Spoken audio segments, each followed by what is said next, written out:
Theatres ने public को राजनीति जैसा इंटेलिजेंट सिनेमा दिया और ओटीटी पे आके आश्रम के अंदर वो सब दिखा दिया जिसने रियल लाइफ में सिस्टम को हिला दिया। इतनी हिम्मत करने वाले जीनियस के साथ ऑडियंस ने क्या किया? इग्नोर। खुद पे गुस्सा आ रहा है क्या? तो गलती सुधार लो ना। संकल्प ये नया शो एकदम ताजा ताजा फ्रेश रिलीज हुआ है Amazon प्राइम पे, जिसको आप एकदम फ्री देख सकते हो, कोई पैसा देने की जरूरत नहीं है। लेकिन समय देना पड़ेगा, वो भी अच्छा खासा। टोटल 10 एपिसोड्स हैं जिनको खत्म करने में 7 से 8 घंटे तो लग जाएंगे। चाणक्य के बारे में सब जानते हैं, काफी लोगों ने चंद्रगुप्त को भी पढ़ा होगा, लेकिन देखा तो नहीं है ना। अब देख लो, ये शो एक तरीके से उन दोनों का पुनर्जन्म है। बिहार के पटना में मौजूद है एक ऐसा गुरुकुल जहाँ रहता है एक चाणक्य जो अपने चंद्रगुप्त की फौज बना रहा है। कोई आईएएस, कोई आईपीएस, कोई डॉक्टर तो कोई मिनिस्टर। एक सीधा सरल मामूली सा मास्टर पूरे देश के सबसे तेज दिमाग ऑफिसर्स को कंट्रोल करता है। लेकिन कहानी उतनी सिंपल नहीं है जितना बाहर से लग रही होगी। इस गुरुकुल पे इल्जाम है बच्चों को जबरदस्ती किडनैप करके लाने का, उन लोगों को जान से मरवाने का जो बच्चों को वापस लेने आते हैं और बाद में उनकी लाश तक नहीं मिलती। कुछ तो बोलते हैं इस मास्टर का बाप खतरनाक चालाक जादूगर था और ये उससे भी एक कदम आगे है, क्योंकि इसको तो काला जादू आता है जिससे ये बच्चों को वश में कर लेता है और बच्चा उसके इशारे पे सही गलत का फर्क भूल के बड़े से बड़ा पाप कर देता है। हकीकत मैं आपको बताती हूँ, ये कहानी पूरे 30 साल पुरानी है जो सीधा जुड़ी है दिल्ली की सरकार से।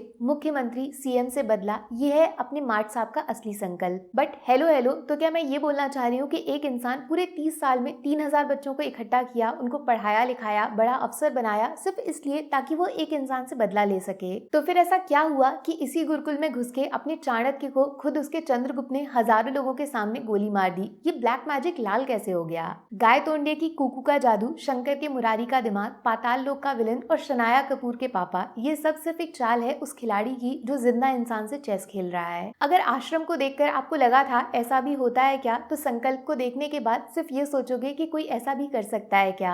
सबसे बड़ा चैलेंज इस शो का यही है कि 10 एपिसोड्स के बाद भी आप समझ नहीं पाओगे कि नाना पाटेकर इस कहानी के ईमानदार हीरो हैं या फिर मास्टरमाइंड विलन। विलन तो वैसे प्रकाश झा खुद हैं, क्योंकि शो की एडिटिंग इतनी ज्यादा गड़बड़ है कि स्टोरी कछुए की स्पीड से आगे बढ़ती है, रबर की तरह खिंचने लगती है। बहुत सारे चेहरे हैं, सबकी एक अलग कहानी है, लेकिन जरूरी थोड़ी होता है उसको 0 से 100 तक सुनाना। इमोशंस और कहानी के बीच शो की लंबाई स्पीड ब्रेकर बन जाती है। एक मजेदार शो है, दिमाग से लिखा गया है, दिमाग की जरूरत पड़ेगी इसको एंजॉय करने के लिए। 10-15 कैरेक्टर्स को जोड़ना, तोड़ना और एंड में ट्विस्ट घुसेड़ना इजी नहीं है। बट एंडिंग में आपको लगेगा इसके लिए इतना वेट किया, सीजन 2 का हिंट देकर कहानी को बीच में छोड़ दिया, असली खेल तो शुरू होना बाकी रह गया। मार धाड़, नाच गाना, हॉट सीन्स, अंडररेटेड हीरोइंस और तोड़ फोड़ वायलेंस, एक्शन वगैरह इसमें ज्यादा नहीं है। ओनली सस्पेंस मिलेगा, चाल चालाकी, कौन दुश्मन किससे दोस्ती, हर सीन के पीछे एक सीक्रेट मीनिंग। सिर्फ एक टिप, किसी के चेहरे पे मत जाना, आप धोखा खा जाओगे। शो को एक बार में लगातार खत्म करना मुश्किल है और रुक रुक के देखने में शायद इंटरेस्ट जा सकता है, लेकिन एक अच्छा डायरेक्टर, अच्छे एक्टर्स और अच्छी कहानी आपको एंड तक जरूर ले जाएगी। 5 में से 3 स्टार्स मिलेंगे। एक्टिंग, स्टोरी और कॉन्सेप्ट, शो का आइडिया जबरदस्त है। नेगेटिव्स, बहुत ज्यादा लंबा सीरीज है, एडिटिंग का नामो निशान नहीं है और एंडिंग अधूरी सी रह गई। अलग हटके मजेदार तो है, लेकिन 7-8 घंटे के बाद खाली हाथ लौटना गलती नहीं पाप है। बाकी फैसला आपका। Take care, bye bye.